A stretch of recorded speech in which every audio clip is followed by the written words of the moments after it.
on the vlog again. Just can't wait to do a vlog again.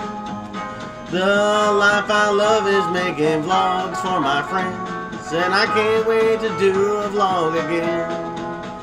Doing a vlog again. Going places that I've never been. Seeing things that I may never see again. And I can't wait to do a vlog again. Hello everyone and welcome back to The Top Vloggers. As always, I am High and Mighty Joe. Hanging out with the lovely Cat. And as you can see, we have Aaron in the back. We have got a great vlog for you today. This is all about John Dillinger. Or is it? You can join us on all of our social media websites, Facebook, Twitter, and Instagram at The Top Vloggers. Also, if you'd like to help us reach the top, you can do so by going to www.patreon.com/thetopvloggers. Without your help and support, these vlogs will be almost impossible to do. There will be a link in the descriptions below. And if you are new here, go ahead and hit that subscribe button. Take it one step further and ring that notification bell. That way you stay up to date on all of the future adventures that we will be going on in this channel. Well, let's get to it. Right there is Butler University, home of the Bulldogs. Today's adventure brings us to Crown Hill Funeral Home, Crematorium, and Cemetery. Let's go inside and see if we can find who we're looking for.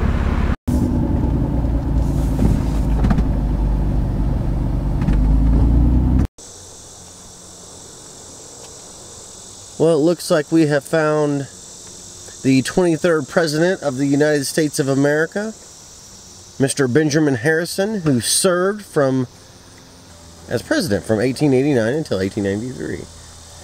Let's go see if we can find his grave. Now, Benjamin Harrison is known for being president between the two terms of Grover Cleveland, as well as being the grandson of the 9th President of the United States of America, William Henry Harrison. He is also known for having signed the Sherman Antitrust Act while he was president. Now, Benjamin Harrison was the 23rd President of the United States of America. His term in office began in March of 1889 and lasted until the same month in 1893. Now, Harrison was a Republican, and before his presidency had worked as a lawyer right here in the state of Indiana that we are in today. Now, he became a war hero after fighting Indian forces at the Battle of Tippecanoe in 1811. Harrison went on to serve as the U.S. Congressman and Senator from Ohio. He was elected to the White House in 1840, but passed away a month after his inauguration, the first U.S. President to die in office. Now, Benjamin Harrison had many nicknames. Kid Gloves Harrison, Little Ben, the Human Iceberg, Grandfather's Hat, the Front Porch Campaigner. They were all wonderful nicknames, but he actually just preferred to be called Ben. And I guess what is one of the oddest things to me is that both this president and his grandfather, the 9th President of the United States of America, both died of the exact same thing, which was pneumonia. The restoration of the President Benjamin Harrison Memorial was made possible by the generosity of the Indianapolis Garden Club, August 2013.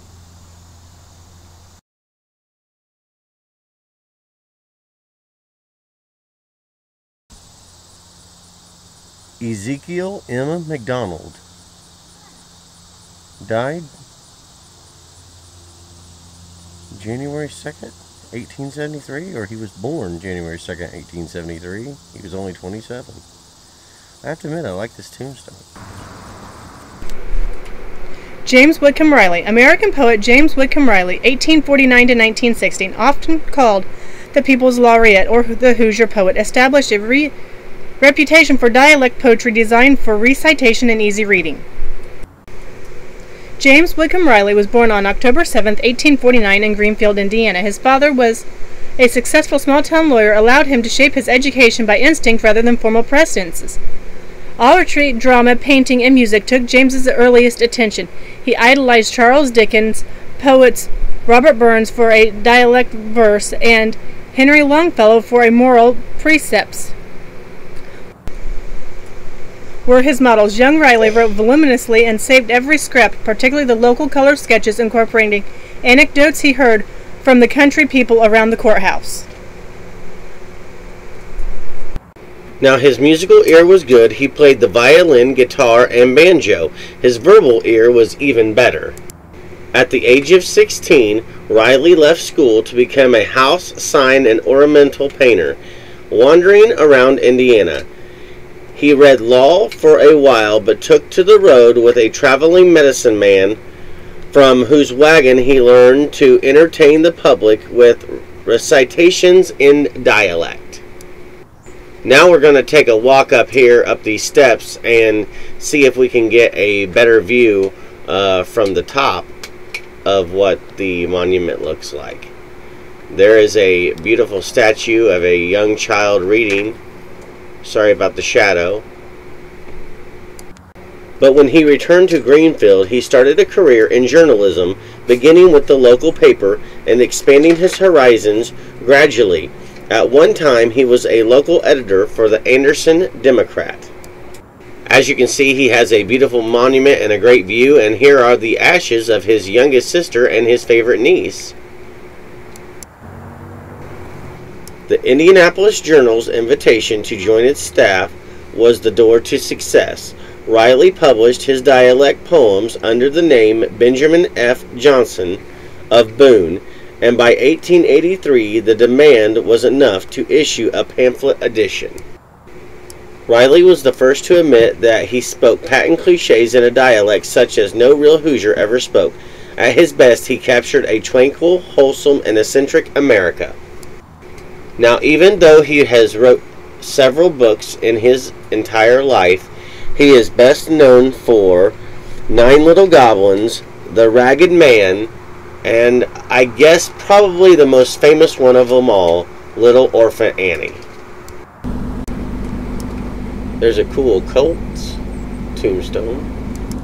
Now we are here in Crown Hill Cemetery, which is an icon of Indianapolis history and is the most prominent cemetery in Indianapolis, known around the world for its historic treasures and breathtaking natural beauty. We have been here to see a poet and a president, but now to the man of the hour, the man who this is all about. That's right, we are headed to see John Dillinger.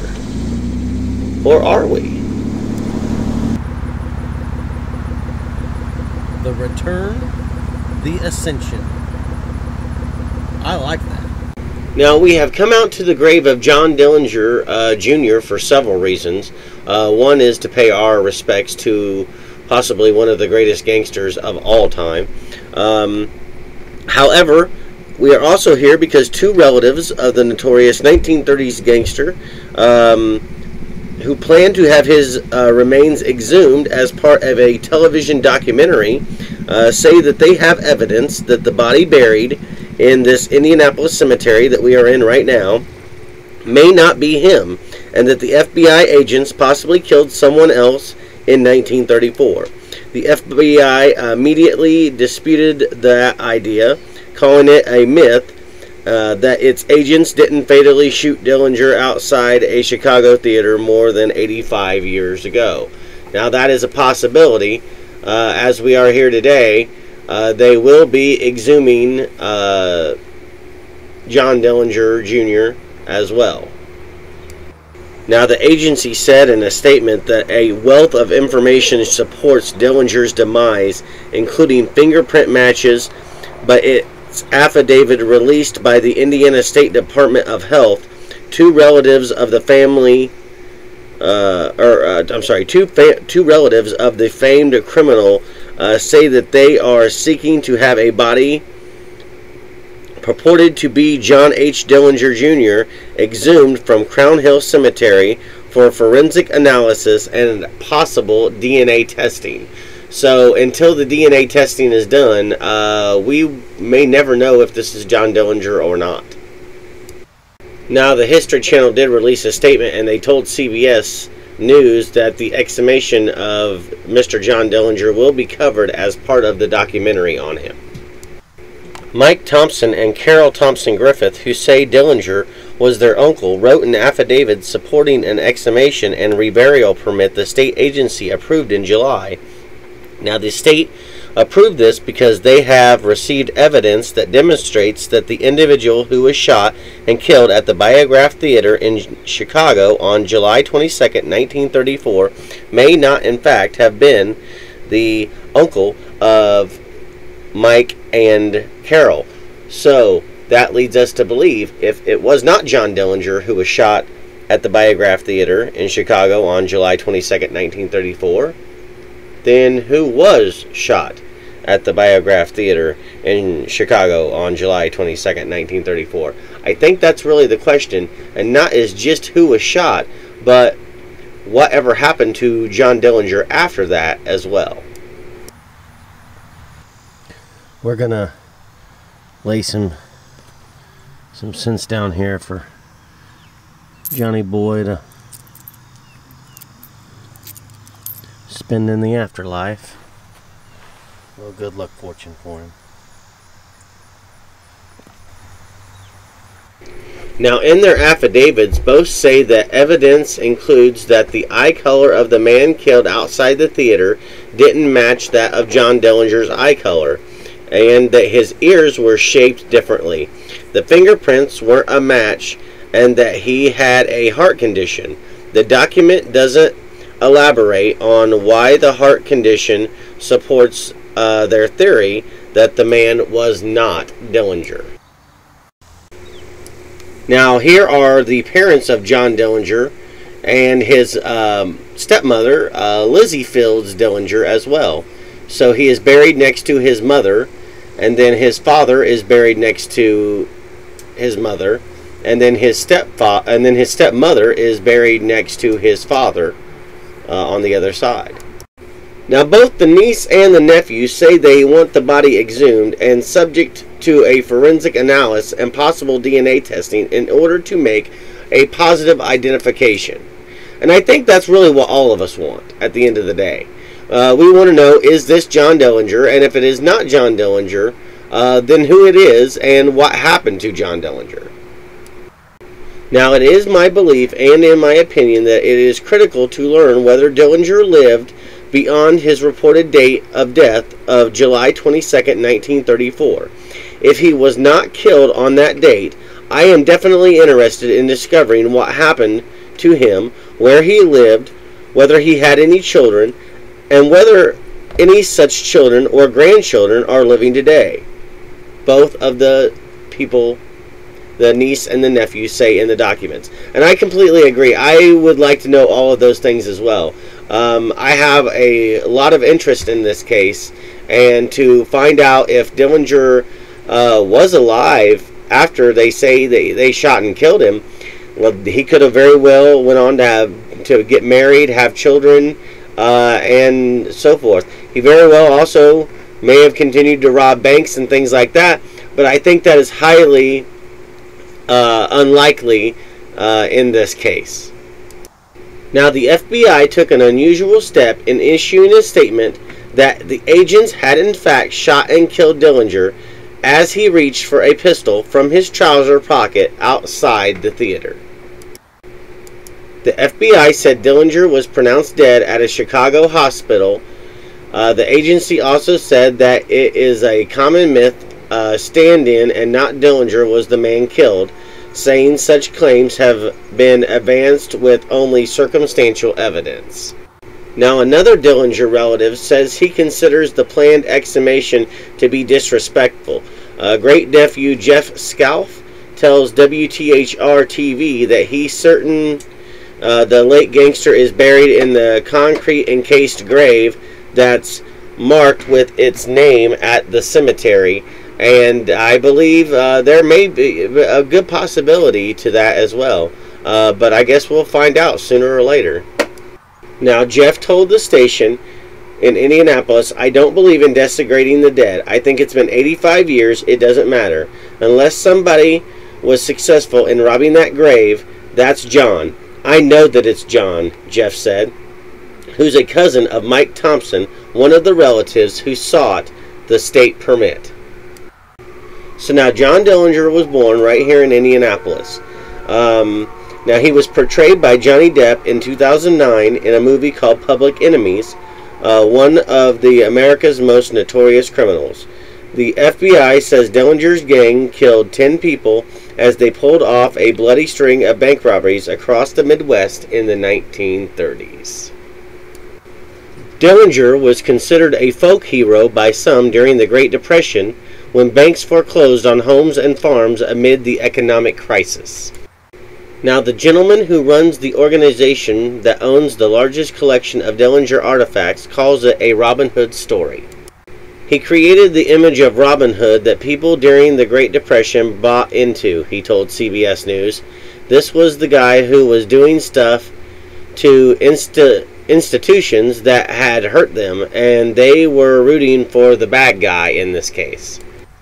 Dillinger was awaiting trial in the slaying of an East Chicago police officer when he escaped from jail in Crown Point, Indiana in March of 1934 with a gun carved out of wood. While on the run, he underwent plastic surgery to alter his face and was said to have tried to remove his fingerprints with acid. Months later, Dillinger was fatally shot outside Chicago's Biograph Theater after he was betrayed by a woman who became known in the newspaper as the Lady in Red. They have a beautiful water fountain here in loving memory of Louis and Joy Enkema. E-N-K-E-M-A.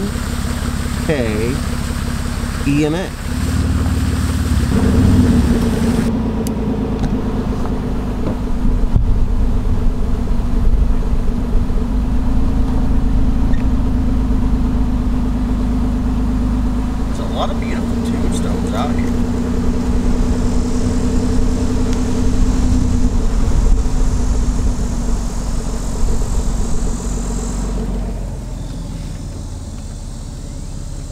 Ewing. Yeah, I like it. A little dirty.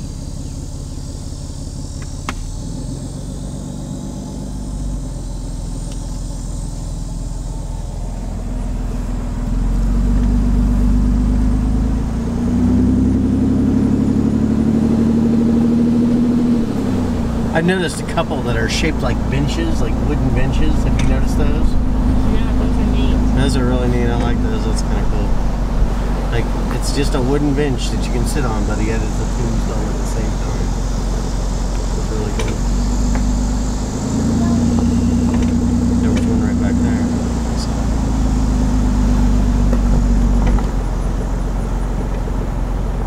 Oh, now that's a beautiful one. What does it say? M.C. Stolly. That's a nice big one. Yeah.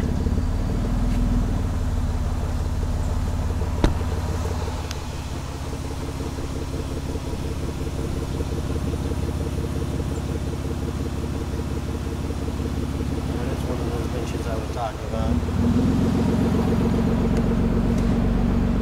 If you like this video, don't forget to check out some of our other content, as we have done multiple videos. Top Vloggers out.